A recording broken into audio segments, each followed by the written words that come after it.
A alimentação é de extrema importância para o desenvolvimento de uma pessoa, né, na infância, né? Por exemplo, é comum as crianças na infância apresentarem dificuldade na alimentação e terem preferências por alimentos hiperpalatáveis, aqueles que têm mais gosto, né?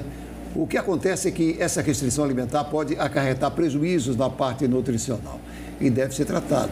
Ao vivo a gente vai conversar agora com a psicóloga Ana Carla Gamereira. Bom dia, Ana. Muito obrigado pela sua presença logo cedinho aqui com a gente. Essa seletividade alimentar, ela é um problema psicológico ou não? Bom dia, Gilvan. Bom dia, Sofia. Sim, na verdade, a seletividade alimentar ela pode ser um sintoma de um transtorno psicológico, que é o transtorno alimentar restritivo evitativo, que a gente chama de TARI. Na verdade, a seletividade alimentar é um sintoma que qualquer um pode ter. Por exemplo, eu posso ser seletiva porque prefiro tal marca, porque prefiro tal alimento, e não quer dizer que eu tenho um transtorno. Mas quando isso é mais agravado, mais característico, a gente pode começar a pensar assim em um transtorno psicológico. E isso acontece tanto em crianças quanto em adultos, Ana Carla? Isso, acontece tanto em crianças, adolescentes e adultos. Qualquer um pode ter esse transtorno e, na verdade, ele começa a se desenvolver na infância, mas muitas vezes os adultos criam estratégias para lidar com essas dificuldades e acabam até conseguindo ser mais adaptativos na vida adulta, parecendo até que não tem. Mas a gente, quando vai investigar, vê que tem todo um histórico de dificuldade em lidar com texturas, cores, sabores, até às vezes com o cheiro, né, com questões sensoriais relacionadas aos alimentos. E tem como detectar isso, porque eu estou falando assim, porque tem preferências, né? Tem pessoas que gostam de determinado tipo de alimento e abandonam os outros. Tem como detectar até que ponto isso é grave? Isso, tem sim, porque como eu estava falando no início, é normal nós sermos seletivos na alimentação, né? Preferir determinada marca, determinado alimento e, claro que a gente vai evitar os alimentos que a gente não gosta.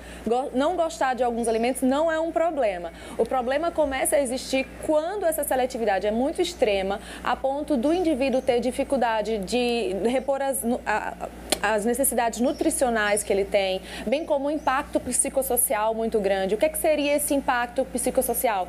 Por exemplo, deixar de participar de festas, de eventos, ter dificuldades em reuniões de trabalhos, quando a gente fala de adulto, ou ter dificuldades em viagens. Por exemplo, uma criança que vai para uma festa infantil e não consegue comer nada, que tem uma dificuldade de adaptação também na escola, não consegue comer na escola. Então, quando isso tudo começa a ser muito característico, muito crítico e traz esses prejuízos, não só também psicossociais, mas também nutricionais, né? Quando a criança não está conseguindo atingir um crescimento adequado. Então, todos esses fatores podem ser sinais de alertas para esse transtorno.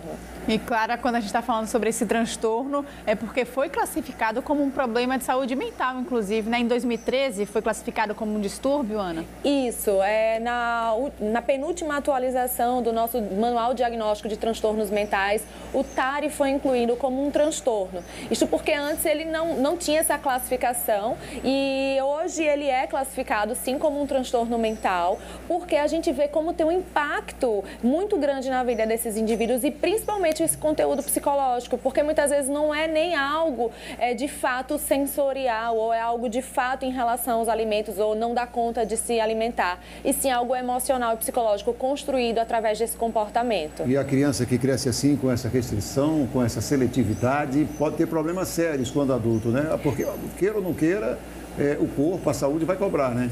Com certeza. A gente sabe que cada alimento, né, possui aí nutrientes que são importantes para o nosso desenvolvimento, não só na infância, mas na adolescência e também na vida adulta. Então, não ter uma alimentação variada e balanceada pode afetar drasticamente no desenvolvimento dessa criança, não só físico, mas também cognitivo. E como, por exemplo, quando essa criança ela tem essa seletividade alimentar, como falar sobre isso, como tratar disso, em relação aos pais trazerem isso à tona, né? Porque é só o pai mesmo para poder identificar, o pai e a mãe, para poder identificar essa seletividade alimentar, essa restrição. Isso, a gente precisa ficar muito atento em como vai direcionar essas crianças, porque muitas vezes é visto como, ele é uma criança que não come mesmo, criança como assim frescura, mesmo. Né? Isso, como frescura, ou até adultos com paladar infantil, né? Às vezes se fala assim. E, na verdade, esse indivíduo pode estar tendo muito sofrimento desenvolvimento emocional em lidar com essas dificuldades e também psicossocial, como eu falei, na relação com os outros e participar dos eventos. Então, os pais, eles são essenciais no tratamento porque eles vão ser os nossos educadores em casa. Então, de trabalhar um pouco essa rigidez, porque a rigidez na personalidade é algo muito característico nos indivíduos que têm esse transtorno, né? De não se permitir colocar em situações novas, em se desafiar, digamos assim. Então, os pais, eles são essenciais no sentido de promover, né, essa aproximação alimentar das crianças, de oferecer novos alimentos, de oferecer brincadeiras. E a gente costuma falar que para a gente conseguir introduzir um novo alimento no rol alimentar de uma criança, é preciso vários desafios serem realizados com essa criança. Primeiro, a criança precisa se aproximar do alimento, precisa se sentir confortável na presença. Às vezes tem crianças que apenas pelo cheiro já começa a passar mal, ficar meio angustiada. Então, a gente acostumar com cheiro, com textura, então tocar, beijar o alimento, lamber o alimento, comer um pedacinho bem pequenininho, até de fato comer um pedaço maior. Então, tem todo um passo a passo até conseguir dar conta de introduzir um novo alimento no repertório alimentar. Isso leva tempo e precisa de paciência. Você falou um pouco aí desse tratamento, né? Eu queria que você se aprofundasse mais sobre essa questão do tratamento, porque você falou no começo da participação importantíssima dos pais, né? De quebrar essa barreira e de tentar falar disso da melhor maneira. Como é que é esse tratamento na prática? Depende de cada pessoa, tem uma avaliação dessa criança, desse adolescente? Isso. Como é um transtorno mental, a gente costuma falar que o psicólogo é o profissional mais indicado para fazer esse diagnóstico. E o tratamento, ele envolve vários passos. Eu costumo falar que o tratamento, ele às vezes pode ser meio longo, porque cada pessoa vai ter uma resposta diferente. E quando a gente fala de tratamento ditário, os adultos também podem se beneficiar desse tratamento, né? Porque é um mito como se adulto não pudesse ter seletividade alimentar ou um transtorno alimentar restritivo evitativo. Então, qualquer pessoa que tenha, de fato, essas dificuldades vão se beneficiar do tratamento. E o tratamento vai envolver fases, né? A gente costuma falar que a meta principal não é fazer com que o paciente saia comendo salada e só comida saudável. Vai ser que, de fato, ele consiga se colocar à prova de novos alimentos no seu repertório. E nem sempre esses novos alimentos que a gente vai estar trabalhando vão ser alimentos saudáveis. A gente pode começar, às vezes, por exemplo, trazendo alimentos que são mais fáceis de introdução, como uma gulosema, alguma coisa, para depois a gente quebrando esse padrão evitativo e introduzindo os alimentos que são necessários para o organismo daquela pessoa. É fácil não sair de chocolate para o brócolis, tem que conversar bastante, né? Verdade. Por isso que eu digo, a gente não pode começar com o alimento mais difícil, e sim com o mais fácil. Mas brócolis é uma delícia, gente. Eu também acho, eu adoro. Ô, Ana Carla, a gente está falando sobre toda essa relação do tratamento, de um acompanhamento psicológico, da importância dos pais. No entanto, é aquela velha frase, o exemplo arrasta, né? Não adianta nada eu sentar na mesa e dizer que meu filho não pode comer batata frita porque é só aquilo que ele quer, e aí eu sento ao lado dele e como a batata frita. Tem que ter cuidado em relação a isso também, né?